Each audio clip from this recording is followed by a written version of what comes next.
C'est un vrai game changer pour tous les secteurs qui manipulent des données sensibles. Jusqu'à maintenant, le problème était simple. Pour utiliser une IA puissante, il fallait envoyer ces données sur les serveurs d'une autre entreprise. Pour beaucoup de professions, c'est un non catégorique, à cause de règlements comme le RGPD en Europe ou tout simplement à cause du secret professionnel. Et la solution qu'apporte GMA4, elle est radicale.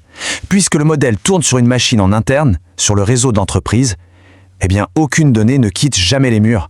Zéro cloud, donc zéro risque de fuite. Pour plein d'organisations, la plus grande barrière à l'adoption de l'IA vient de tomber.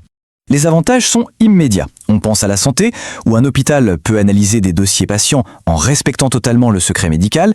Pareil pour le secteur juridique et ses dossiers confidentiels, pour l'industrie qui protège ses secrets de fabrication, ou même pour les gouvernements qui veulent garantir leur souveraineté numérique.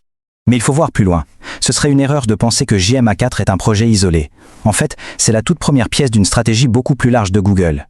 Google l'a dit noir sur blanc, GMA4, c'est la base technique, le moteur sur lequel est construit Gemini Nano 4, c'est-à-dire la prochaine génération de l'IA qui sera embarquée directement dans le système d'exploitation Android.